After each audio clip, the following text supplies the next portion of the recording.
2024학년도 10월 고2 학력평가 화학원 문제 풀어보도록 할게요. 자, 1번 문제, 화학의 유용성에 대한 문제인데, 이 기억은 최초의 합성섬유 하면 바로 나오잖아? 바로 나일론, 이렇게 나오게 될 거야. 그래서 의류, 밧줄 등의 소재로 이용되고, 자, 그 다음 이 니은은 시멘트에 모래, 자갈 등을 섞어서 물로 반죽해서 건축 재료로 사용되나? 그럼 콘크리트가 되겠지? 그래서 기억은 나일론, 니은은 콘크리트에서 4번이 되겠습니다. 간단하게 특징 알아보면 나일론은 최초의 합성섬유로서 천연섬유에 비해서 비교를 해주면 좋잖아? 그래서 대량 생산이 가능하고 그 다음 강도가 우수하다. 단 천연섬유에 비해서 흡습성이 낮다라고 이렇게 이야기를 할 수가 있어.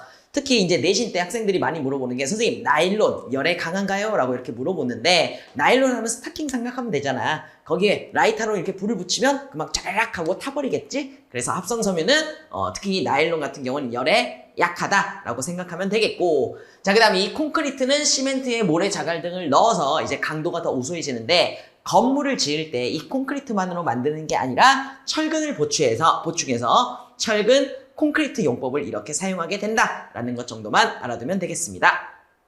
이번 문제 보도록 할게. 세 가지 탄소 화합물이 있는데 메테인, 에탄올, 그리고 아세트산을 순서 없이 나타낸 거네. 자, 그때 한 분자를 구성하는 수소 원자수가 가가 나보다 크다라고 했는데 수소 원자수 한번 세보면 되겠지? 메테인은 딱 나와 있듯이 4개, 그 다음 5개라고 하면 안 돼. 5개 하나니까 6개, 그 다음 3개 하나니까 4개다.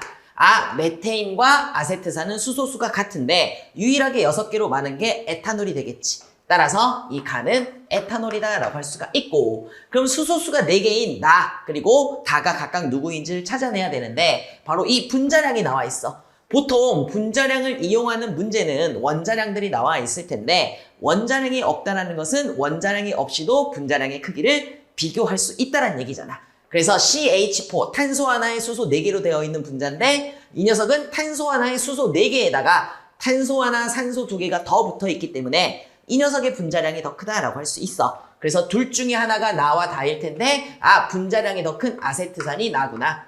그리고 분자량이 더 작은 메테인이 다구나 라고 이렇게 나타낼 수가 있게 되겠지. 따라서 기억, 가는 에탄올이다. 맞는 보기가 되겠고, 그 다음 니은 나를 물에 녹이면 산성수용액, 산성이라는 것은 물에 녹았을 때 H 플러스 수소 이온을 내놓는 건데 아세트산은 요 COOH에서 H를 내놓기 때문에 산성이다 라고 할 수 있고, 참고로 여기에 OH 있다고 해서 염기성이라고 하면 안 되지.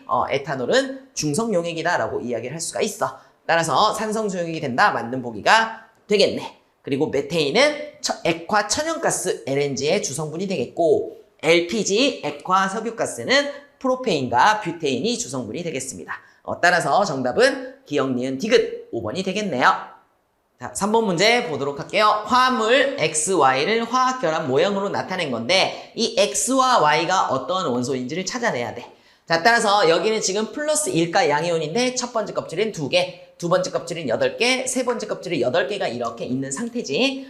참고로 셀 필요는 없어. 우리는 보통 이온의 전자 배치라고 한다면 18조 원소 비활성 기체의 전자 배치를 갖기 때문에 무조건 바깥쪽에 2개, 8개 이렇게 채워져 있을 테니까 굳이 셀 필요는 없단 말이야. 자, 따라서 만약에 이렇게 있다면 모든 원자는 전기적 중성이니까 양성자수와 전자수가 같아서 18개의 전자가 있으므로 양성자수도 18개인 아르곤이다 라고 할 수 있는데 여기에서 플러스 1가 양이온이라고 했잖아. 자, 그러면 첫 번째 생각할 수 있는 방법은 얘는 지금 전자를 1개 잃어서 18개가 됐구나. 따라서 원래는 마지막 껍질에 하나가 있었는데 요거를 잃었기 때문에 플러스 1가 양이온에서 얘는 원자번호 19번이다 라고 생각해도 되고, 조금 더 빠르게 한번 이야기를 하자면 양이온이라는 것은 플러스 성질이 더 크다는 얘기잖아. 따라서 현재 18개의 전자가 있는데 플러스 1가 양성자가 전자수보다 1개 많다는 뜻이 되겠지. 2 플러스면 2개 많다는 뜻이야. 그쵸? 따라서 플러스 1이라는 것은 양성자수가 전자수보다 하나 많다는 뜻이기 때문에 현재 전자가 18개 있으므로 이 녀석의 원자 번호는 19번. 따라서 X원소는 칼륨이다. 그리고 X 플러스는 칼륨 이온이다 라고 나타낼 수 있지. 자, 그 다음 여기에서 역시 셀 필요 없이 얘는 2개, 8개, 8개 이렇게 준비되어 있어. 전자가 18개가 있지. 근데 마이너스 1가 음이온이라는 것은 전자가 양성자보다 1개 많다. E-면 전자가 양성자보다 2개 많다라고 생각할 수 있어.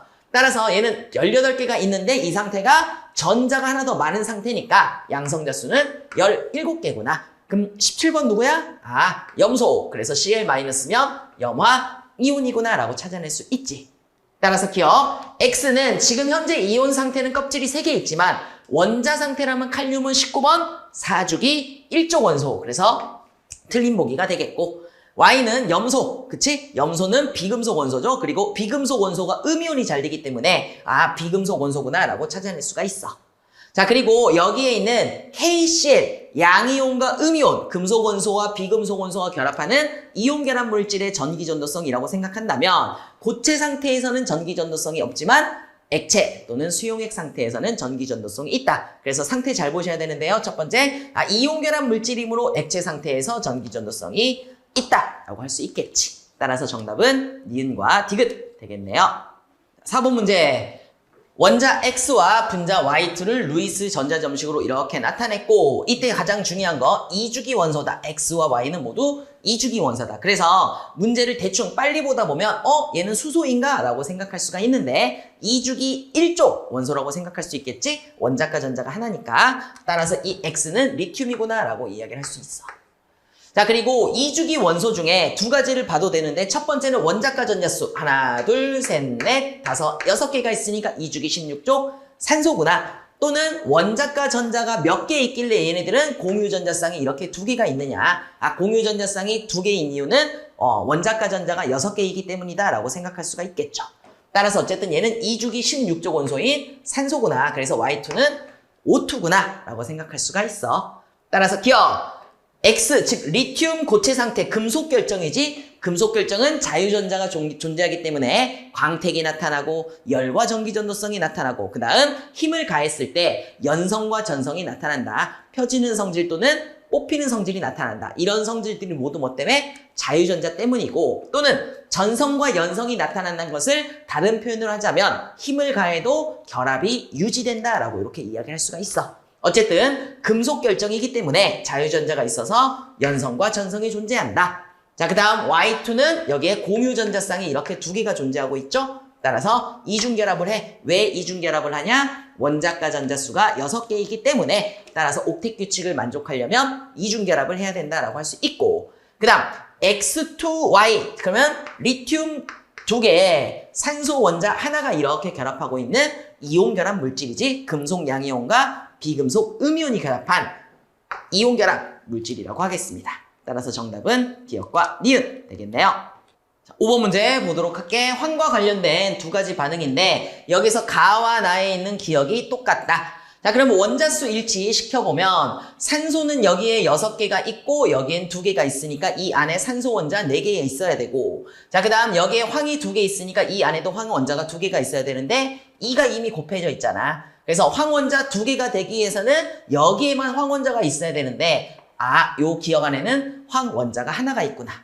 그 다음 산소 원자가 6개가 있는데 이미 여기에서 2개를 소모했으니까 몇 개? 4개가 산소가 남지? 근데 2가 곱해져 있으니까 O2 하면은 산소 원자 4개, 황원자 2개에서 원자수 일치가 맞게 되겠지. 그러면 여기에도 똑같은 기억이니까 SO2라고 이렇게 이야기를 할 수 있고, 개수가 안 나와 있으니까 1이다 라고 생각을 하면 되겠네. 자, 따라서 원자수 일치를 통해서 A와 B를 찾아보면 되는데 여기에는 SO2만 있고, 그리고 수소 원자가 일단은 여기에 4개 있으니까 여기에도 수소 원자가 4개가 있어줘야겠지. 따라서 A는 2구나 라는 걸 찾아낼 수 있습니다. 그러면 황 원자는 총 몇 개야? 여기에 하나, 여기에 2개 있으니까 총 3개에서 B는 3이구나 라고 찾아낼 수가 있겠네. 자, 따라서 기억, 동그라미 기억은 SO2 맞고, 그 다음 B는 개수가 3이다. 자, 이제 화학 반응의 양적 관계에서 H2S가 17g이 모두 반응했을 때, 그러면 H2S에서 황과 수소의 원자량이 나와 있으니까 H2S면 화학식량이 34라고 할 수 있고, 따라서 17g이면 몇 몰? 0.5몰이다 라고 이렇게 나타낼 수가 있어. 그러면 H2S가 여기에서 몇 몰? 0.5몰 반응하면 이때 생성되는 황의 양은 몇 몰이 되느냐? 자, 얘네들은 양적 관계니까 똑같은 비율로 반응해야겠지? H2S와 황이 2대 3으로 반응하니까 너랑 너도 2대 3으로 반응한다. 또는 개수에 비해서 몇 배 된 거야? 4분의 1이 된 거니까 이 황도 몇 몰? 4분의 1에 해당하는 4분의 3몰 이렇게 만들어질 수가 있게 되겠지. 그러면 몇 대 몇? 2대 3이다 라고 이렇게 이야기를 할 수가 있겠네요. 따라서 2분의 3몰이 아니라 4분의 3몰이구나 나타낼 수 있겠습니다. 6번 보도록 할게. X2-이온의 오비탈 전자 배치. 내용과 같은 전자 배치가 이렇게 되어 있네요. 자, 그러면 이때 원자 X, 즉 원자 상태의 바닥 상태 오비탈 전자 배치를 찾아내라고 했는데 지금 여기에서 X2-, 아까 E-라는 것은 전자수가 양성자수보다 2개 많다는 뜻이잖아. 현재 전자가 몇 개 있어? 10개가 이렇게 있는 상태지? 그럼 E-라는 것은 지금 현재의 전자가 양성자수보다 2개 많다는 뜻이니까 이 녀석은 원자번호 8번 산소겠구나 라고 생각하면 돼. 그래서 싸움 원리, 파울리의 베타 원리, 그 다음 훈트의 규칙에 만족하는 바닥 상태의 전자 배치를 찾아라 라는 얘기가 되겠네요. 자, 첫 번째 여기에서 보면 여기 EPX, EPY, EPZ에 다 채워지지 않고 여기에 쌍으로 이렇게 전자가 채워졌네. 즉 홀전자 수가 최대가 되지 않는 배치인 훈트의 규칙을 위반한 배치이므로 얘는 바닥 상태의 전자 배치가 아니다.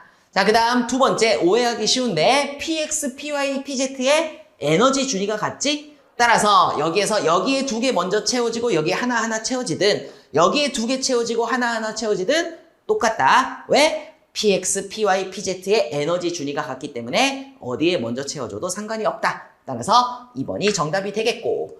자, 그 다음 3번 같은 경우에는 싸움 원리 위배한 거지. 2p 오비탈의 전자가 다 채워지지 않았는데 3s 오비탈이 채워졌으니까 싸움 원리 위배한 거고. 자, 일단은 여기는 원자 상태니까 원자 번호 8번 따라서 전자도 8개가 돼야 되니까 여기와 여기는 전자수가 10개, 12개니까 일단은 성립하지 않는다라고 보시면 되겠네요. 따라서 정답은 2번 되겠습니다. 7번 문제네요. 실험기구 A, B, C 100ml의 비커, 그 다음 100ml의 부피 플라스크, 200ml의 부피 플라스크 이렇게 준비가 되어 있고 그리고 NaOH의 화학식량은 40이다 라고 이렇게 나와 있네. 자, 그러면 소량의 물이 들어있는 비커에 NaOH를 Xg을 녹여서 그 다음 이때 500ml 부피 플라스크에 이렇게 넣고 물을 넣은 다음에 농도를 계산했더니 0.1몰 농도다. 즉 Wg을 여기에 넣고 몰 농도를 계산했더니 0.1몰 농도다. 즉 Wg이 여기에 모두 들어있다는 얘기잖아. 그럼 여기에 들어있는 용질의 양과 여기 들어있는 용질의 양이 같다라는 건데 우리는 몰 농도와 부피를 통해서 알아낼 수 있는 게 뭐야? 바로 몰수가 되겠지? 잘 기억하겠지만 몰 농도라는 것은 부피분의 몰수 이렇게 나타낼 수 있고 따라서 몰수는 몰 농도 곱하기 부피다라는 거 알고 있을 거야. 자, 따라서 얘네 둘이 곱하면 얼마가 되냐? 50ml를 썼으니까 미리몰 이렇게 나타낼 수가 있겠지. 이 50ml몰이 뭐다? Wg이다. 따라서 화학식량이 40이니까 50ml몰에다가 40을 곱하면 미리몰을 그대로 쓰면은 미리그램이 나오게 되는 거지. 그래서 2000mg이고 따라서 Wg은 2g이다 라고 할 수 있어. 자, 따라서 W는 2가 이렇게 나오게 되겠고 자, 그 다음 나에서 만든 수용액 20ml에 나에서 만든 수용액 20ml를 취했어. 그 다음에 부피 플라스크에 넣어야 되는데 어떤 부피 플라스크냐? 일단은 얘는 비커니까 안 되고 100ml짜리 부피 플라스크냐? 200ml짜리 부피 플라스크냐? 요거를 찾아내야 되는 거거든. 한마디로 부피를 찾아내라는 얘기인데 여기에서 20ml를 덜어내서 만든 용액이 0.1몰 농도다라고 이렇게 이야기를 할 수가 있겠네요. 자, 그러면 20ml 안에 용질이 얼마가 있느냐? 500ml 속에 50ml몰 있으면은 20ml에는 얼마가 있다는 얘기야? 50ml에 대해서 500분의 20만큼 이렇게 계산을 해도 되고 500ml에 50이네? 10분의 1이네? 그럼 너는 2ml몰 있다라고 이렇게 이야기를 할 수도 있게 되겠지. 그렇지? 그래서 2ml몰이 0.01몰 농도 있는데 요 공식대로 해보면 2ml몰은 몰 농도 0.01 곱하기 밀리리터 부피다라고 나타낼 수가 있어. 따라서 부피는 얼마가 되는 거야? 200 200ml짜리다라고 찾아낼 수가 있습니다. 즉 어떤 부피 플라스크를 써야 되냐? 200ml짜리 부피 플라스크를 써야 되고 가끔 내신에서 이런 문제도 나오는데 뚜껑이 열려 있는 거 쓰면 안 됩니다. 왜냐면 증발되면서 농도가 달라질 수 있기 때문에 증발이 되지 않도록 이렇게 뚜껑을 잘 닫혀있는 이런 부피 플라스크를 써야 된다는 얘기가 되겠지. 따라서 W는 2g, 그 다음 요 기억은 C 되겠고요. 따라서 정답은 몇 번이지? 정답은 4번이 되겠네요. 8번 문제 보도록 할게. 밀폐된 진공용기에 물을 넣고 그 다음 시간에 따라서 액체 상태의 물의 양, 잘 봐야 돼. 기체인지 액체인지 액체 상태의 물의 양의 변화, 이걸 나타냈고 자, 그 다음 증발 속도분의 응축 속도의 상대값이 이렇게 나와 있습니다. 자, 이때 우리는 A와 B는 무조건 다르다라고 했고 T, 2T, 3T로 갈수록 A 값에서 B 값으로 바뀌었지? 근데 2T 이후에는 B, B 이렇게 되고 있잖아. 자, 따라서 여기에서 물의 양이 일정하다는 것은 동적 평형 상태에 도달했다는 얘기고 2T와 3T일 때는 이렇게 동적 평형 상태에 도달했다. 동그라미 쳐두면 이렇게 편하다라고 볼 수가 있어. 그러면 동적 평형 상태에 도달하기 이전과 동적 평형 상태에 도달한 이후 물의 양을 비교해보면 일단은 증발량이 어쨌든 응축량보다 많을 거 아니야. 증발 속도가 응축 속도보다 동적 평형 이전에는 빠르기 때문에 따라서 물의 양은 점차 감소해 나가고 그만큼 수증기의 양이 증가하게 되겠지. 하지만 동적 평형 이후에는 정반응과 역반응이 계속해서 같은 속도로 일어나니까 물의 양과 수증기 양은 같다가 아니라 일정하게 유지된다라고 볼 수가 있어.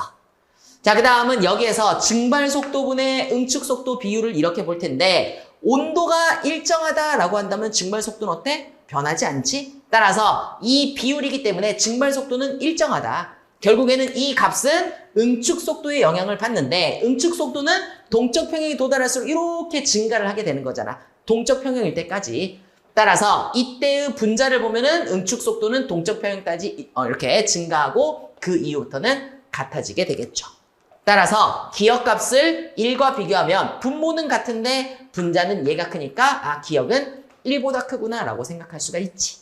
따라서 A는 B보다 크고 기억은 1보다 크고 3T일 때, 즉 동적 평형 이후인 시간일 때 물과 그 다음 수증기는 동적 평형을 이루고 있다라고 이야기를 하겠습니다. 주의할 거는 이 수증기와 물의 양이 일정하게 유지되는 거지 이 값이 같은 건 아니다라는 걸 잘 기억하시면 되겠어요. 자, 9번 문제 보도록 할게. 원자라고 했어. 원자라는 것은 곧 양성자수와 전자수가 같다는 얘기고 그 다음 가의 원자 번호는 6번이라고 이렇게 나와 있는데 원자 번호는 곧 뭐야? 양성자 숫자라는 걸 알고 있을 거야. 그때 표를 가나 다 원자의 기억수와 니은수, 질량수가 나와 있는데 기억과 니은은 양성자 또는 중성자다. 그럼 벌써 알려줬네. 가의 원자 번호 6번, 즉 양성자는 6개인데 얘가 7개잖아. 즉 이게 양성자고 얘가 중성자겠구나. 따라서 이 녀석은 양성자 6개, 질량수가 13이겠구나 라는 걸 찾아낼 수 있지. 자, 그럼 얘는 원자 번호 7번인데 질량수가 14니까 중성자 수도 7개가 이렇게 되겠네. 그러면 A가 7이니까 이 A는 14가 되겠고 양성자와 중성자의 합이 질량수이므로 너는 양성자 수가 6개. 따라서 가와 다가 양성자 수는 같은데 중성자 수가 다른 동위원소 관계구나 라고 찾아낼 수 있지. 따라서 기억은 양성자 수이고 다의 전자수, 원자 상태라고 했잖아. 원자 상태는 전기적 중성, 즉 양성자 수와 전자 수가 같아줘야 돼. 따라서 다에서는 양성자 수가 6개니까 전자 수도 6개라고 해야 되며 동위원소 관계는 아까 말한 대로 양성자 수는 같은데 중성자 수가 다른 가와 다가 동위원소 관계다라고 하겠습니다. 정답은 기억만 되겠네요. 10번 문제 보도록 합시다. 바닥 상태의 원자 W, X, Y, Z인데 그 4개의 원소가 리튬, 베릴륨, 산소, 플로린이고 이때 첫 번째 힌트로는 홀전자 수가 이렇게 나와 있어. 홀전자 수 잘 기억하고 있지? 10, 12, 3, 2, 1, 빵! 이렇게 되어 있을 때 리튬은 1조 원소니까 홀전자 하나, 그 다음 베릴륨은 2조 원소니까 홀전자 빵개, 그 다음 산소는 16조 원소니까 홀전자 2개, 플로린은 17쪽 원소니까 홀전자 1개다 라는 거 알고 있을 거고, 자 그때 홀전자 수는 얘네들 2, 1, 0밖에 없거든. 따라서 홀전자 수는 2가 가장 크고 그 다음 1, 빵이다 라고 나타낼 수 있어. 질소나 인이 없기 때문에 홀전자 수 3개짜리가 없잖아. 따라서 여기에서 홀전자 수가 가장 많은 요게 산소다. 그 다음 X는 그 다음 홀전자 수가 하나니까 누가 X인지 모르겠어. 여기다도 써볼까? 요게 W다. 그럼 홀전자 수가 빵개인 건 이게 Y다 라고 나타낼 수 있지. 네가 베릴륨이구나. 그러면 이제 누구 남았니? X와 Z를 찾아줘야 되는데 여기에서 유효핵전화가 산소보다 더 큰 게 누구냐? 유효액자는 기본적으로 오른쪽, 즉 같은 주기에서 원자 번호가 증가할수록 커지고 같은 족에서도 원자 번호가 증가할수록 커지는 경향성이 있지? 따라서 이 4가지의 원소 중에 산소보다 더 오른쪽에 있는 플루오린이 유효액전화가 더 큰 유일한 녀석이고 Z다라고 나타낼 수가 있어. 자 그러면 나머지 누가 남았니? X가 남았으니까 이게 리튬이구나 라고 찾아낼 수가 있겠네요. 따라서 Y는 베릴륨이 맞고 원자가 전자수 W는 산소니까 6개, X는 1쪽 리튬이니까 하나 해서 맞는 보기가 되겠지. 원자 반지름 같은 주기에서 오른쪽으로 갈수록 유효핵전화가 증가하니까 감소한다. 즉 가장 왼쪽에 있는 리튬의 원자 반지름이 더 크다라고 할 수 있지. 따라서 리튬이 X고 Z가 플로린이니까 더 왼쪽에 있는 리튬의 원자 반지름이 크다라고 할 수 있죠. 따라서 정답은 기억, 니은, 디귿 되겠습니다. 11번 보도록 합시다. 2주기 원소로 되어 있고 모든 원자는 옥텟 규칙을 만족한다라고 되어 있어. 그러면 2주기 원소라고 한다면 리튬, 그 다음 베릴륨, 그 다음 붕소, 그 다음 탄소, 그 다음 질소, 산소, 플로린, 네온 이렇게 있잖아. 자 그때 네온은 화학결합 안 하고 우리는 여기에서 분자라고 했잖아. 분자라는 것은 기본적으로 공유결합해야 되는데 리튬은 이온결합하니까 얘는 빠지게 되겠습니다. 그리고 베릴륨과 붕소 같은 경우에는 옥텟 규칙을 만족하지 못하는 중심 원자잖아. 따라서 이 녀석도 빠지면 기본적으로 2주기 원소에서 옥텟 규칙을 만족한다 그러면은 CNOF라는 거 여러분들 잘 기억하고 있으면 되겠죠? 자 그러면 여기에서 가와 나의 분자식이 나와 있는데 가의 분자식은 WX2. 그럼 뭐가 생각나야 돼? 혹시라도 CO2 아닐까? 아니면 OF2 아닐까라는 게 바로 떠오르면 좋겠죠. 그리고 XYZ 세 가지의 원소가 1대1대1로 되어 있는 건 FCN이거나 아니면은 NOF거나 요거 둘 중에 하나 생각해 주면 되는 거야. 자, 그때 CO2 같은 경우에는 중심 원자가 탄소가 이렇게 돼 있고 산소와 이중결합을 양쪽에 이렇게 하는 녀석이지. 그리고 산소에는 비공유 전자쌍이 이렇게 2개가 있어서 공유 전자쌍수와 비공유 전자쌍수가 같은 녀석이라고 생각하면 돼. 그래서 직선형 구조야. 근데 OF2 같은 경우에는 이렇게 비공유 전자쌍이 2개가 있기 때문에 얘는 중심 원자에 비공유 전자쌍이 2개가 있으므로 플로린과 이렇게 결합해서 구분형이 나타나게 되겠지. 그리고 비공유 전자쌍은 이렇게 3개씩 있다. 따라서 가에서는 구분형이다 라고 했으니까 너는 틀린 보기가 되겠고 중심 원자에 해당하는 W가 산소. 그래서 W가 산소다 라고 나타낼 수 있어. 자, 그 다음 주변 원자인 X가 플로린다 라고 찾아낼 수 있겠지. 자, 그러면 두 번째 XYZ 1대1대1로 3가지 원소가 되어 있는 경우는 요거 2개가 주로 나오는데 그때 FCN 같은 경우에는 중심 원자가 탄소가 이렇게 되겠고 플로린은 17쪽 원소니까 단일 결합을 그리고 비공유 전자쌍 3개가 있어야 옥텟 규칙 만족하고 그 다음 질소는 15족 원소니까 3중 결합을 이렇게 해야 돼. 그리고 비공유 전자쌍이 이렇게 하나가 있습니다. 따라서 CO2와 마찬가지로 공유 전자쌍수와 비공유 전자쌍수가 같은 녀석. 그래서 총 3가지가 있지. H2O, CO2, FCN은 모두 공유 전자쌍과 비공유 전자쌍이 같은 녀석이다 라고 알아두면 되겠네. 자, NOF는 여러분들 어떻게 생겼냐면 NOF는 일단은 중심 원자가 질소야. 왜냐하면 중심 원자의 조건은 공유 결합을 많이 할 수 있을수록. 그래서 NOF는 너는 공유 결합 3개 할 수 있고 2개 할 수 있고 하나밖에 못 하잖아. 플로린은 중심 원자가 될 수가 없지. 따라서 3개 할 수 있는 질소가 중심 원자다. 질소가 중심 원자에 이렇게 있고 비공유 전자쌍이 이렇게 있는데 플로린과는 단일 결합만 해도 옥텟 규칙을 만족하게 되고 산소는 16족 원소니까 이중결합을 이렇게 해서 옥텟 규칙을 만족해야겠지.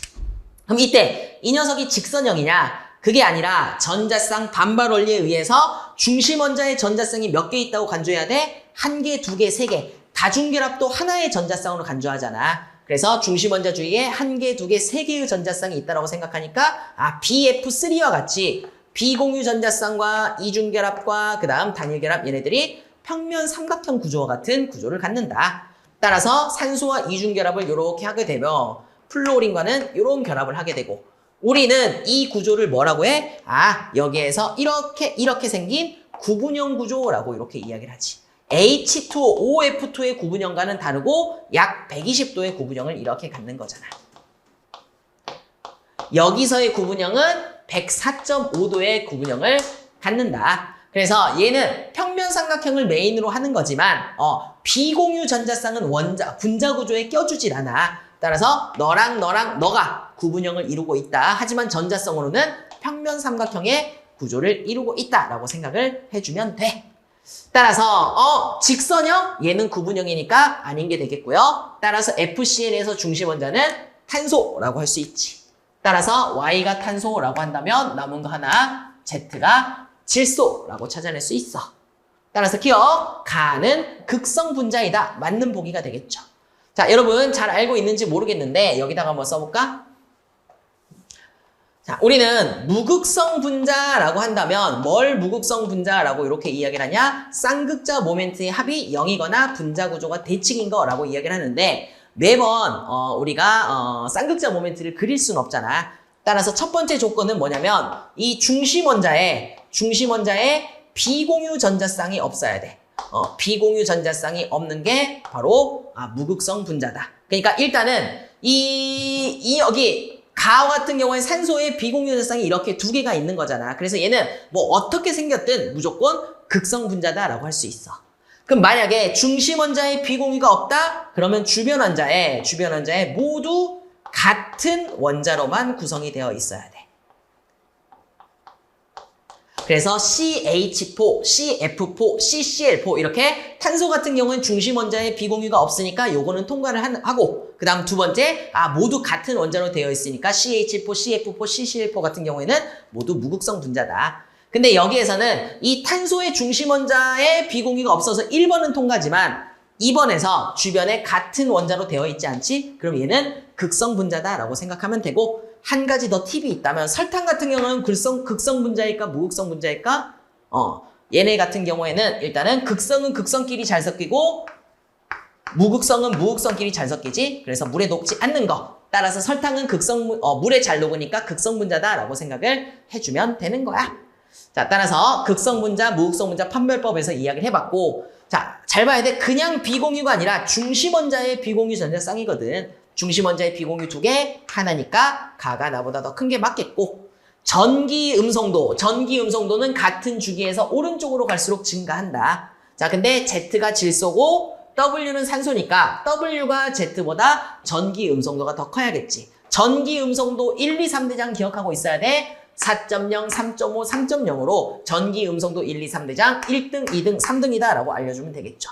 따라서 이 녀석은 질소고 W는 산소니까 산소가 더 전기 음성도가 크다. 따라서 틀린 보기가 되겠습니다. 정답은 기억과 니은 되겠네요. 자, 12번이네요. 수소 원자의 오비탈에 관련된 양자수 문제 되겠지? 자, 그러면 여러분 잘 알다시피 주 양자수가 있잖아. 주 양자수는 n값으로 이렇게 나타내고 전자 껍질수와 같아. 그래서 1, 2, 3 이렇게 해서 자연수, 정수로 이렇게 나타나게 되겠지. 전자 껍질과 관련 있고 자, 그 다음 방위 양자수 또는 부양자수라고 부르는 이 오비탈을 양자수는 L값으로 나타내. 따라서 얘는 0부터 1, 2, 3 그 다음 쭉쭉쭉쭉 가다가 n-1까지 이렇게 나타나게 됩니다. 이때 방위 양자수는 오비탈의 종류를 나타내는 거잖아. 따라서 s오비탈, p오비탈, d오비탈, f오비탈을 나타낸다. 방위 양자수 0, 1, 2, 3이면 순서대로 s, p, d, f가 나타나게 되겠지. 그래서 오비탈의 종류를 나타내는 게 방위 양자수고 그 다음 자기 양자수는 ml로 이렇게 나타나게 되는데 이 값은 어떻게 나타내? -l부터 0을 거쳐서 순차적으로 1씩 증가해서 플러스 l까지 이렇게 나타나는 값이잖아. 자, 예를 들어서 l값이 0이다 라고 한다면 ml값은 어떻게 나타내는 거야? 0이다 라고 이렇게 나타내는 거고 L 값이 1이다 라고 한다면 ML 값은 마이너스 1부터 0 플러스 1까지 이렇게 나타나게 되겠지. 이 자기 양자수는 뭘 말해? 오비탈의 방향을 나타내는 거잖아. 따라서 이 자기 방위 양자수가 L이라는 것은 S 오비탈이라는 거고, S 오비탈이 0밖에 안 나온다는 거, 자기 양자수가 0밖에 안 나온다는 것은 한 칸이다 라는 것을 의미를 하며, L 값이 1이면 P 오비탈이잖아. P 오비탈은 PX, PY, PZ에 3칸의 오비탈이 있는 거잖아. 그래서 3칸이다 라는 걸 이렇게 나타내는 거야. 그래서 얘네들이 각각 한 칸을 담당하고 있다. 그렇다고 해서 반드시 얘가 마이너스 1의 자기 양자수를 갖는 건 아니고 그냥 3칸의 의미를 갖고 있다라고 생각을 해주면 되는 거야. 혹시라도 시험 본 지 오래돼서 잊어버렸을까봐 이렇게 나타내봤고요. 마지막은 또 뭐가 있어? 스핀 양자수. 스핀 방향이 위쪽이냐 아래쪽이냐에 따라서 플러스 2분의 1, 마이너스 2분의 1인가 나타나게 되겠지. 자, 그러면 여기에서 가나다 세 개의 수소 원자의 오비탈이 이렇게 나와 있는데, 그에 대한 힌트로는 M 플러스 L 값이 이렇게 나와 있어. 가 같은 경우에는 M 플러스 L 값이 2가 이렇게 돼 있고, 나와 다는 M 플러스 L 값이 3이다 라고 나와 있습니다. 그러면 이거 두 개를 조합해서 2 또는 3이 나오는 오비탈을 찾아야 되는데, 아까도 이야기했지만 방위 양자수는 0부터 해서 n-1까지 가능하거든. 기본적으로 n값은 무조건 l값보다 커야 된다는 얘기야. 그러면 1 안 된다는 얘기죠. 따라서 너는 이 둘의 합이 2가 나오려면 2 플러스 0이라고 이렇게 나타낼 수 있고, 두 번째 껍질에 있는 L값이 0이면 이 S 오비탈이구나 라고 이렇게 나타낼 수 있지. 자, 그러면 M 플러스 L값이 3이 나오려면 1, 2 이런 거 안 된다는 얘기야. 따라서 2, 1 이렇게 나타내면 두 번째 껍질에 있는 P 오비탈 해서 너는 이 P 오비탈이다 라고 찾아낼 수 있고, 또는 3용도 가능하지? 그럼 세 번째 껍질에 있는 S 오비탈이다 라고 이렇게 나타낼 수 있는데, 나와 다는 2P와 3S 중에 어떤 거냐? 그때 M 플러스 ML 값이 이렇게 나와 있습니다. S 오비탈 같은 경우에는 L 값이 0이니까 ML 값도 0 하나만 나와야 되잖아. 따라서 S 오비탈이라면 0, 0이어서 0이 나와야 되는데 1과 2가 나왔다? 이 녀석은 3S 오비탈이 아니다. 둘 다 2P 오비탈이다 라고 생각하면 돼. 그러면은 P 오비탈이니까 L 값은 기본적으로 1 이렇게 나오잖아. 그럼 ML 값은 어떻게 나오게 되는 거야? 마이너스 1, 0, 플러스 1 중에 하나다 라고 생각하시면 됩니다. 근데 이 둘의 값이 1이 나오려면 이 녀석은 ML 값이 0이고, 그 다음 이 녀석의 둘의 합이 2가 나오려면 ML 값이 플러스 1이다 라고 나타낼 수 있겠지. 다시 이야기를 하자면 너도 2P 오비탈이고 너도 2P 오비탈인데, 이때 이 녀석의 ML 값이 얼마다? 너는 1이고 ML 값이 0인 녀석이다. 즉 다른 칸에 있는 오비탈이다 라고 생각을 해주면 되는 거야. 자, 보기 볼까? 가는 2P다. 가는 ES 오비탈이죠. 틀렸고, 나의 주양자수는 3이 아니라 3S가 될 수 없으니까 주양자수는 2다 라고 해야 돼. 그 다음 L, 방위 양자수는 다가 가보다 크다라고 했는데, 이 녀석의 방위 양자수는 뭐다? 1이다, 1.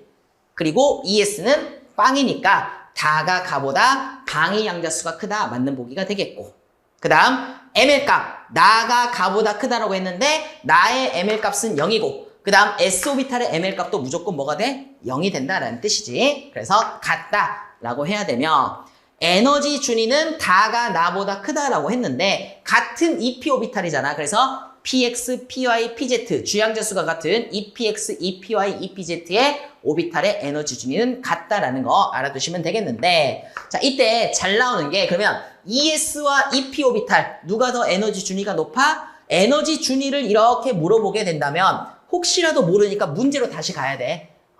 그래서 수소 원자라면 ES와 EP 오비탈의 에너지 준위가 같은데, 만약에 수소를 제외한 다전자 원자라면 ES보다 EP가 높아야 된다라는 거. 그래서 에너지 준위 나오면 반드시 수소 원자인가 아닌가로 보시면 되겠고, 여기서는 같은 주양자수의 P 오비탈이기 때문에 에너지 준위는 같다라고 보시면 됩니다. 자, 13번 문제 보도록 할게. 바닥 상태의 원자 X, Y, Z인데 S 오비탈에 들어있는 전자수와 P 오비탈에 들어있는 전자수 일부를 이렇게 알려줬네. 그러면 X, Y, Z가 누군지를 알아야 되잖아. 그 힌트로는 첫 번째 이 녀석이 있겠죠? p 오비탈에 들어있는 전자수가 x와 z는 모두 6개다라고 생각을 해주면 돼. 그러면 p 오비탈에 있는 전자수가 6개인 원소는 누가 있을까? 자, 잘 봐야 돼. 1s 오비탈 에너지 준위가 가장 낮고, 그 다음 2s, 그 다음 2p 오비탈, 그 다음 3s, 3p 오비탈, 그 다음 4s가 이렇게 있을 때 s 오비탈의 전자가 6개가 채워지려면 기본적으로 바닥 상태니까 싸움 원리에 의해서 이렇게 해서 s 오비탈의 전자가 4개는 채워져야 p 오비탈의 6개가 채워질 수 있겠지. 즉 p 오비탈의 전자가 6개가 되려면 최소한 s 오비탈의 전자가 4개는 있어야 된다. 근데 그러면 4개로 끝이냐? 그게 아니라 p 오비탈이 6개가 채워졌는데 여기에 채워져도 p 오비탈의 전자 수는 상관이 없잖아. 따라서 이렇게 주기가 넘어가는 경우 주의하셔야 됩니다. 따라서 얘는 5개가 돼도 6개의 p 오비탈의 전자가 채워질 수 있어. 즉 이 A는 4도 될 수 있지만 5도 될 수 있고, 또는 이렇게 해서 마그네슘이 되어도 p 오비탈의 전자 수는 변화가 없지. 따라서 얘는 6이 될 수 있다라고 생각을 해주면 돼. 그러면 4, 5, 6 중에 누구냐? 만약에 이 녀석 A 값이 5다라고 한다면 너는 얼마가 나와야 돼? 다시 4부터 해보자. 이 녀석이 4라고 한다면 이 녀석은 A 플러스 1이 5가 나와야 되고 A 플러스 2가 6이 이렇게 나와야겠지. 그러면 네가 네온이라고 한다면 얘는 S 오비탈의 전자가 5개 채워졌으면 P 오비탈은 6개가 채워졌으니까 11번 나트륨. 6개, 6개면 12번 마그네슘이 될 수가 있는데, 만약에 이게 나트륨이다. 이게 5라고 한다면 얘는 6이 이렇게 되겠고 얘는 7이 이렇게 되겠죠. 그럼 원자번호 13번이니까 여기에 전자가 이렇게 채워져 버려. p 오비탈의 전자가 7개가 돼버린다는 얘기지. 따라서 이 5는 안 된다. 그러면 자동적으로 6이 되면은 여기에 전자가 이렇게 하나 더 채워져 버리니까 p 오비탈의 전자, Z에서 p 오비탈의 전자가 8개가 돼버리니까 얘도 안 된다라고 생각을 하시면 됩니다. 따라서 X 같은 경우에는 S 오비탈의 전자가 4개, 그리고 S와 P에 들어있는 모든 전자수의 합은 원자번호 양성자수와 같잖아. 원자번호 10번 네온이다 라고 나타내면 되고, 얘는 5개의 S 오비탈의 전자수가 있으면 11번 나트륨, 그 다음 6개와 6개 12번 마그네슘이다 라고 이렇게 찾아낼 수가 있게 되겠지. 따라서 A는 5가 아니라 4다 라고 할 수 있고, 전자가 들어있는 오비탈 수는 Z가 Y보다 크다라고 이렇게 나와 있는데, 자, 여기서 보시면 나트륨과 마그네슘은 여기서 끝나는 거잖아. 나트륨 같은 경우는 여기까지 전자가 채워지는 거고, 마그네슘은 여기까지 전자가 이렇게 채워지게 되는 거죠. 즉 전자가 들어있는 오비탈 수는 1개, 2개, 3개, 4개, 5, 6개로 나트륨과 마그네슘은 똑같다라고 이렇게 이야기를 할 수가 있어. 그 다음 디귿 3주기 원소는 나트륨과 마그네슘 2가지가 이렇게 될 수가 있겠네요. 정답은 디귿만 되겠습니다. 14번 문제. 그림은 2, 3주기네 2, 3주기 원소 W, X, Y, Z로 구성된 분자로 나타냈으며 모든 원자는 옥텟 규칙을 만족한다. 그러면 우리는 2주기 원소라면은 옥텟 규칙 만족한다 라고 한다면 CNOF였잖아. 2족과 13족에 베릴륨과 붕소는 안 들어갔지? 근데 2주기, 3주기라고 했으니까 얘네들은 CNOF니까 14족, 15족, 그 다음 16족, 17족 원소까지 이렇게 해당한다라고 생각을 해주면 돼. 자, 그러면 얘네들을 2주기일 수 있고 3주기일 수도 있잖아. 자, 그때 첫 번째 힌트로 전기 음성도는 Y가 W보다 크다. 여기 있는 주변 원자인 Y가 W보다 크고, 그 다음 원자 번호는 중심 원자인 이 Z가 여기 있는 중심 원자보다 크다라고 할 수 있어.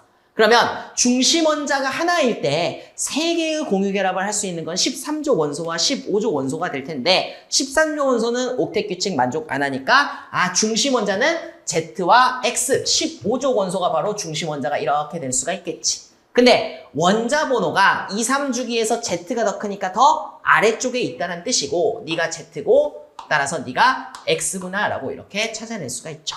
그러면 Z라면 누구야? 바로 인 15족 원소 3주기 15족, X는 2주기 15족인 질소다 라고 이렇게 찾아낼 수가 있죠. 자, 그러면 얘네들이 질소와 인 15족 원소가 3개의 공유 결합을 형성하려면 이 주변 원자가 하나의 공유 결합을 형성을 해야 되잖아. 따라서 W와 Y는 17족 원소다 라고 이렇게 이야기를 할 수가 있지. 근데 전기 음성도는 이 Y가 W보다 커. 전기 음성도는 오른쪽 위로 갈수록 커지는 거잖아. 오른쪽 위로 갈수록 커지는 거니까 전기 음성도가 더 큰 Y가 바로 2주기 17족이면서 W는 3주기 17족이다 라고 나타낼 수 있고, 따라서 Y는 플루오린, W는 Cl이다 라고 이렇게 나타낼 수 있겠네요. 따라서 W는 뭐다? W는 Cl 맞고, 나에서 Z는 부분적인 양전하를 띈다 라고 이야기를 했는데, 얘는 인이고, 자, 그 다음 Y가 누구니? 플루오린이잖아. 플루오린은 전기 음성도가 1등이죠. 전기 음성도가 1등이기 때문에 무조건 여기에서 쌍극자 모멘트가 이렇게 나타나게 되고, 따라서 얘는 부분적인 음전하, 얘는 부분적인 양전하가 이렇게 나타나게 될 거야. 따라서 Z의 부분전하는 양전하, 델타 플러스를 나타낸다. 그 다음 디귿 X2Y4, X2Y4라고 한다면 N2F4죠. N2F4. N2F4 어떻게 생겼어? 일단은 중심 원자에 해당하는 이 질소끼리 무극성 공유결합을 넣어준다. 그리고 비공유 전자쌍 잊지 말고 플루오린끼리 주변 원자, 이 주변 원자를 반띵해준다. 따라서 여기에 플루오린, 그 다음 여기에 플루오린, 여기에 플루오린, 여기에 플루오린 이렇게 나타내주면 됩니다.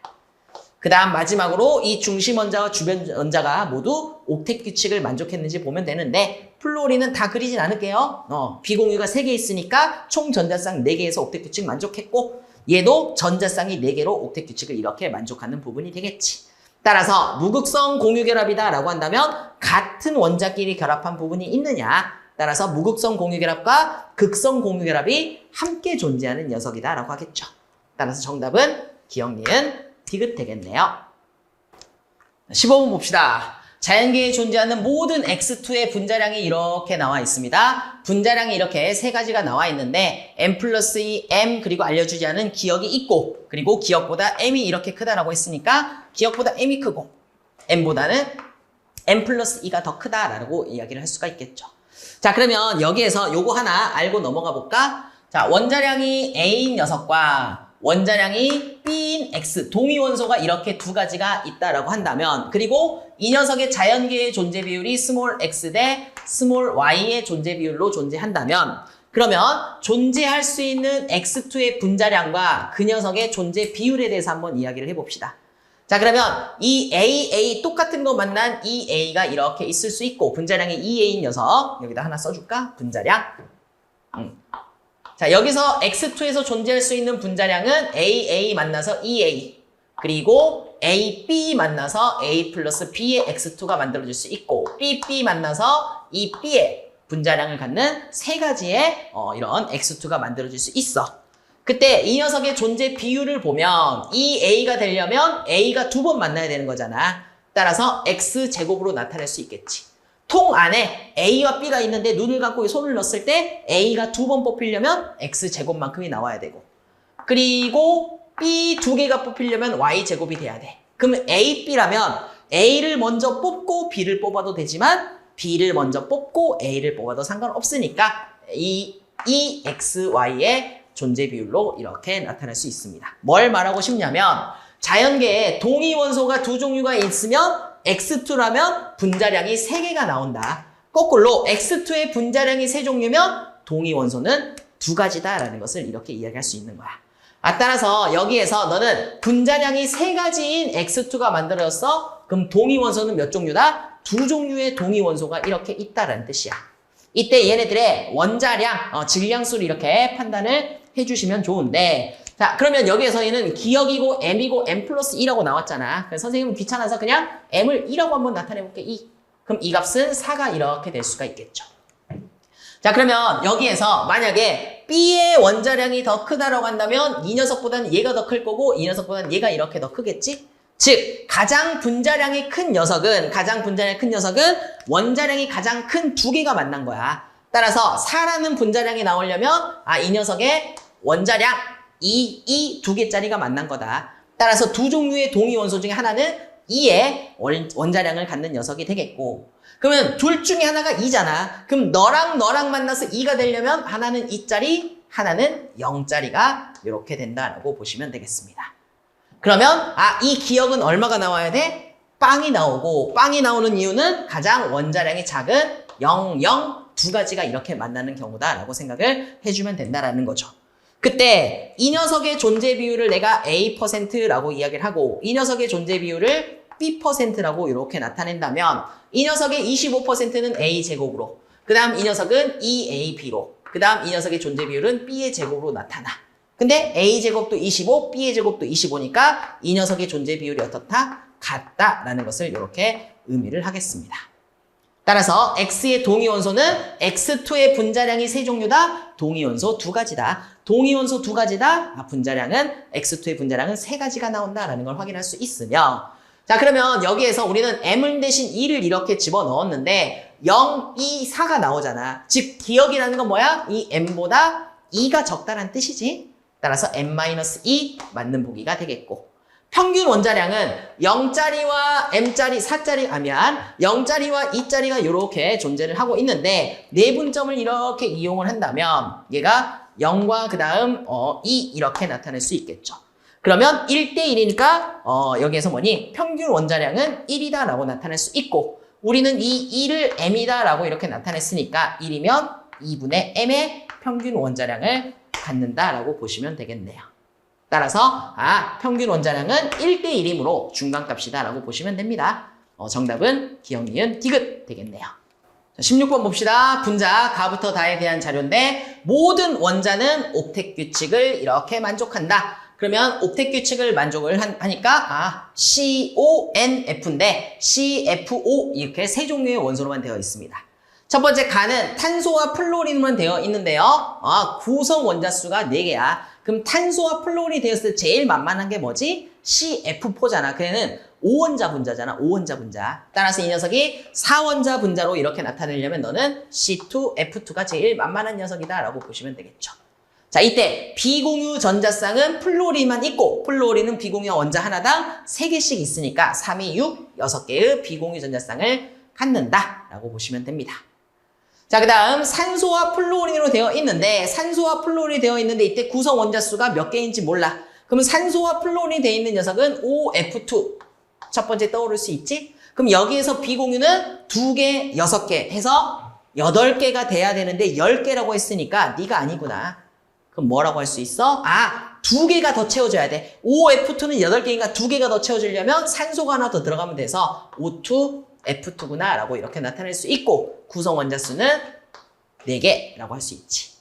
그 다음 다는 COF인데 구성 원자수가 4개라고 되어 있네. 자 그러면 여기에서 탄소랑 이렇게 결합을 할 때 산소와 플로린으로 결합을 해야 되는데 산소랑은 이중결합을 이렇게 해야 되잖아. 그치? 그러면 나머지 공유결합 2개를 플로린 2개와 이렇게 사용하게 되는 COF2가 4원자 분자에 해당하는 녀석이 될 수가 있습니다. 만약에 탄소랑 산소가 단일 결합을 하면 어떻게 돼? 그럼 플로린은 여기 와야 되고 그럼 플로린이 여기에도 이렇게 와야 되니까 4원자 분자가 아닌 게 되겠죠? 풀 해서 벌써 4개, 5개, 6개가 이렇게 돼버린다는 얘기야. 따라서 탄소, 산소, 플로린이 4원자 분자로 존재하려면 COF2구나 라고 이렇게 생각할 수가 있어. 그러면 COF2의 비공유 전자 쌍수는 탄소에는 비공유가 없으니까 OF2에 8개의 비공유 전자쌍이 있을 수가 있겠죠. 따라서 기억, 니은, 디귿은 6 더하기 4 더하기 8이니까 18이라고 하겠습니다. 17번 보도록 합시다. X몰 농도의 A와 0.5몰 농도의 A를 혼합한 용액 가와 나가 있는데 자 얘는 X몰 농도 A 100ml와 0.5몰 농도 20ml를 혼합했고 그때 몰 농도가 OK 그리고 그때 들어있는 용질의 질량이 3g 즉 여기 있는 용질의 질량과 여기 있는 용질의 질량을 모두 합하면 3g이다. 그 다음 나는 너 100ml와 너 50ml를 혼합했더니 몰 농도가 6K다. 무슨 말이야? 가의 몰 농도와 나의 몰 농도는 5대 6이다 라는 걸 나타내는 거잖아. 따라서 가의 전체 부피분의 전체 몰수와 나의 전체 부피분의 전체 몰수는 5대 6이다 라고 이렇게 나타낼 수 있는 거지. 따라서 다시 한번 상기해보면 몰 농도는 전체 용액의 부피분의 몰수고 용질의 양을 계산하려면 몰수는 몰 농도 곱하기 부피다 라는 식을 잘 알고 있어야 돼. 자 그럼 한번 봅시다. 가에 들어있는 가에서 X몰 농도 100ml에 들어있는 용질량은 100Xm몰 그리고 여기에 들어있는 것은 몰 농도 곱하기 부피하면 되니까 10mm몰이 이렇게 나타날 수 있고 역시 여기는 100x 미리몰이다 라고 한다면 너 곱하면 25 미리몰이 되겠네. 용질의 몰수 다 구했잖아? 그러면 전체 용액의 부피분의 용질의 몰수를 나타내면 되는데 가용액은 부피가 120 그리고 전체 용질의 양이 100x 플러스 10이야. 나 용액은 100 플러스 50이니까 150ml가 이렇게 되겠지? 그리고 용질의 양은 100x 플러스 25. 이게 바로 가와 나 용액의 몰농도인데 얘네들이 몇 대 몇이라고? 5대 6이야. 5대 6이니까 여기에다가 뭐를 6을 곱해주고 반대로 곱해주면 되는 거잖아? 그럼 여기에다가 5를 이렇게 곱해주면 x값을 계산할 수가 있겠네. 계산해 보도록 할까요? 너 이렇게 약분되니까 20 나올 거고 그 다음 너 이렇게 약분되니까 30 나올 거고 그치? 너 0 이렇게 떼면은 3 넘어가면은 300x 플러스 30은 2 넘어가면 200x 플러스 50 되겠네.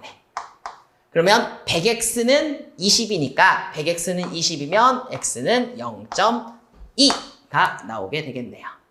자, 따라서 여기에서 x 0.2를 구했는데 여기에서 A의 화학식량을 구하시오라고 했어. 화학식량이면 1몰의 질량을 구해야 되는데 여기에서 여기 들어있는 용질과 여기 들어있는 용질이 3g이다라고 했잖아. 따라서 여기 10mol 더하기 x가 뭐라고 했니? x가 0.2라고 했으니까 20mol이 되겠지? 따라서 20mol과 10mol을 합하면 3g이다. 따라서 이 녀석은 얼마란 얘기야? 30mol이란 뜻이야. 30mol은 0.03몰이다 라고 할 수 있죠.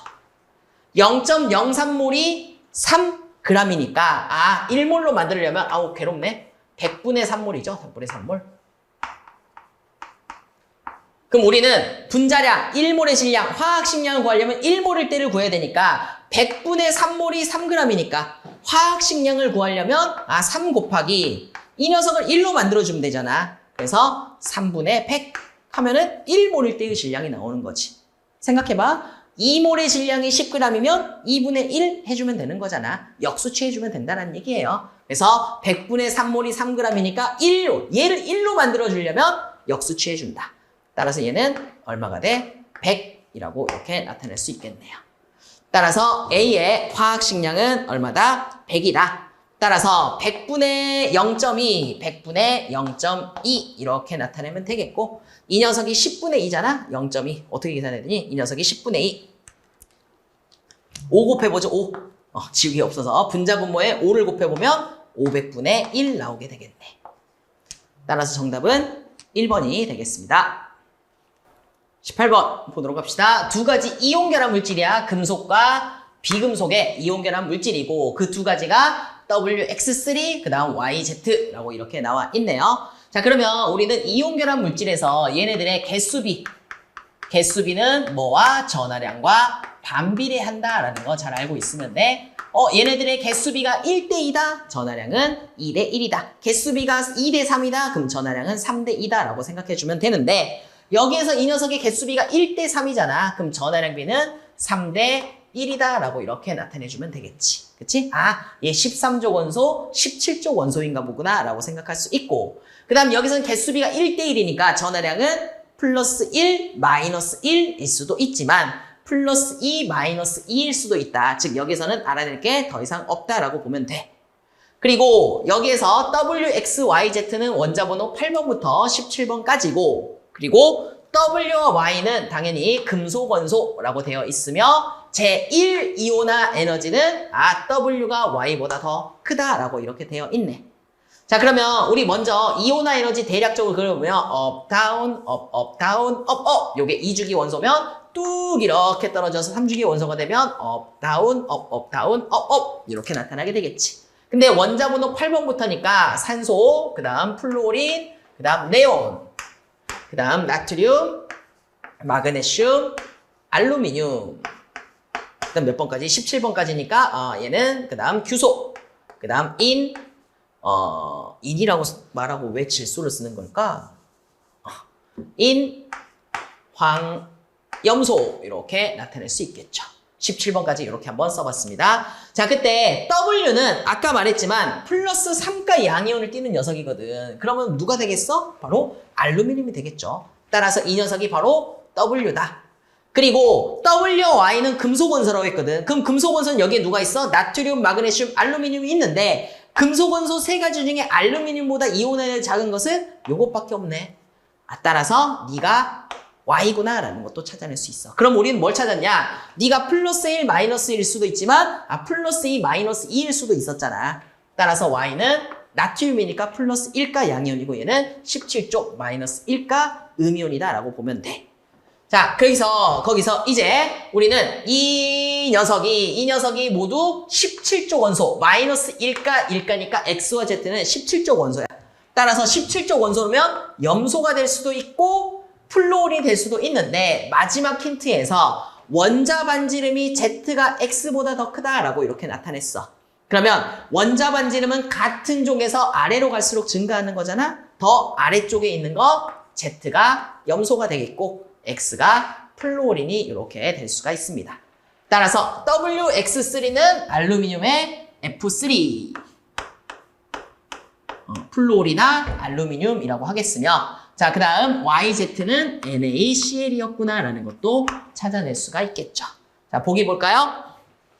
Y는 1쪽 원소다. 그치? 플러스 1가 양이온이니까 1쪽 원소가 되겠고 X는 플루오린이니까 틀렸고 자, 그 다음 홀전자수 Z가 누구였니? Z가 염소.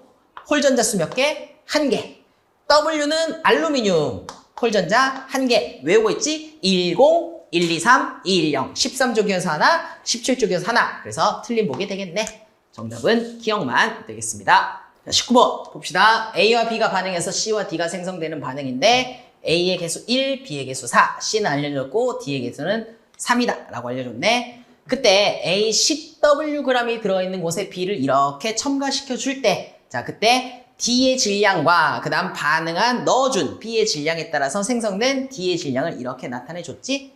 자, 그리고 여기에서 가와 나에서 전체 기체의 양과 남아있는 A 양의 B가 4대 9다 라고 이렇게 문제에 나와 있어. 자, 그러면 우리는 첫 번째 뭘 볼 수 있냐면 이 파트를 볼 수 있지. B가 32W, 즉 32g 들어갔을 때 그 이후부터는 더 이상 D가 만들어지지 않는 것으로 보아서 여기가 종결점이구나. 그때 32g 들어가면 D가 33g 만들어진다. 어디에다가? A 10g에다가. 그럼 질량 B를 찾아낼 수 있지? A 10g 반응할 때, A가 10g 반응할 때, 그때 B는 32g 반응하고, 그때 D가 33g 생성되는 거잖아.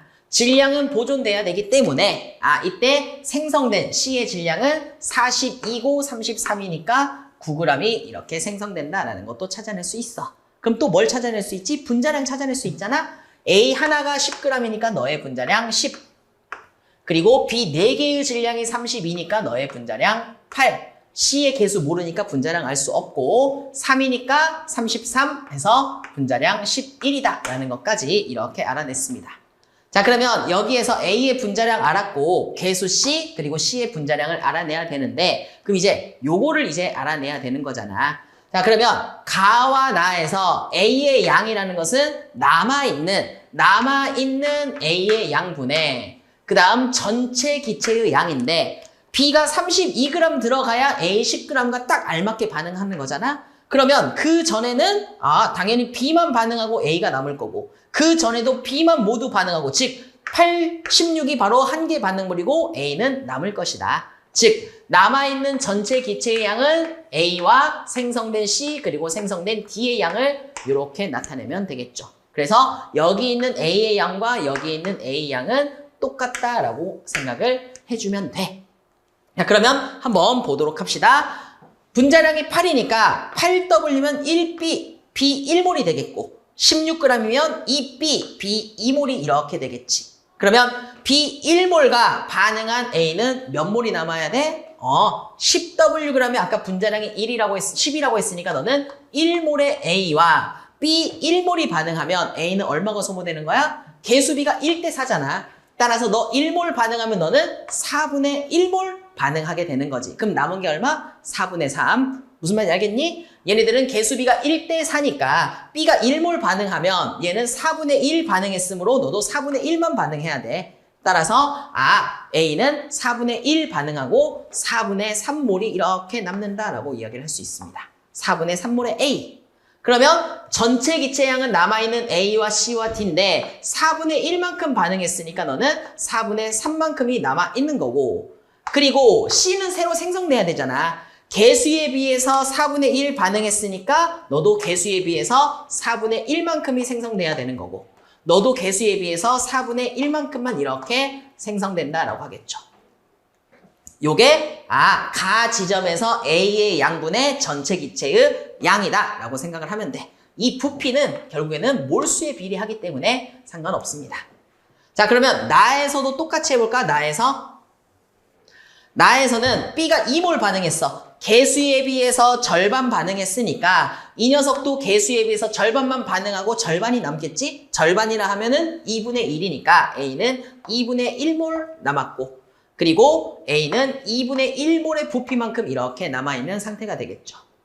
그럼 여기에서 C도 마찬가지 아까 했던 대로 얘는 개수에 비해서 절반 반응했으니까 이 녀석도 개수에 비해서 절반씩 생성된다. 따라서 얘는 C는 2분의 C만큼, 그리고 D는 2분의 3만큼이 이렇게 생성돼. 요게 바로 이 양이다 라고 생각하면 되고, 그게 몇 대면 4대 9니까 여기에다가 9를 곱해주고, 그리고 여기에다가 4를 곱해주면 똑같은 값이 될 수가 있겠죠. 따라서 분모 다 날려버리면 이거 날려버리고 요거 다 날려버릴 수가 있겠지. 그러면 어떻게 나타나게 되는 거야? 얘는 또 얘랑도 약분이 되겠네. 그러면 6 플러스 C 곱하기 3은 C 플러스 3 곱하기 4 이렇게 나타낼 수 있고, 18 플러스 3C는 4C 플러스 12 이렇게 나타낼 수 있겠네. 그러면 C는 6이 C는 6 이렇게 나타나게 되는데 어디서 틀렸을까? 여기서 틀렸네요. 쏘리. 4인데 3이라고 봤네. 4. 그래서 4C 플러스 16 되겠습니다. 그러면 C는 2가 되는 거죠. C는 2.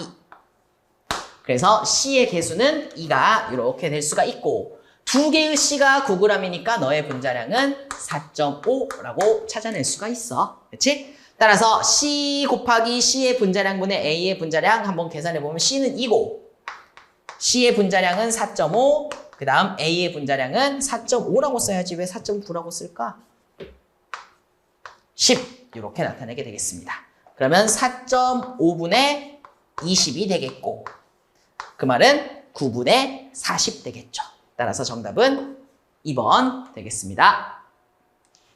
20번 보도록 합시다. 원소 XY로 구성된 기체에 대해서 있는데 XY2 처음에 Wg이 이렇게 있었어. Wg은 그냥 1g이라고 한번 해보도록 할게. 거기에다가 XAY를 이렇게 첨가를 하고, 그 다음 X2AYB를 이렇게 첨가를 했을 때 그때 전체 기체의 양분의 X의 원자량의 X 원자의 몰수의 비율이 이렇게 나와 있습니다. 즉 너랑 각각 Wg 1g을 이렇게 집어넣었을 때 전체 기체분의 X 원자의 양이 이것과 이것 3대 4라는 이런 비율을 갖고 있어.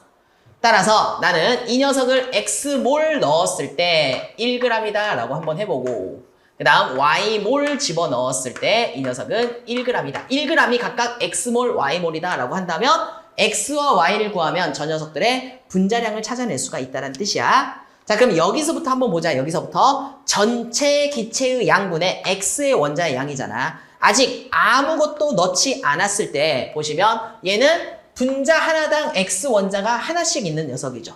1몰 있으면 X 원자 1몰, 5몰 있으면 X 원자 5몰. 즉 처음에 아무것도 넣지 않았을 때는 전체 기체의 몰수와 X 원자의 몰수가 같아야 되거든. 근데 3N, 4N이라고 나와 있으니까 이 3N을 선생님은 1이라고 해볼게.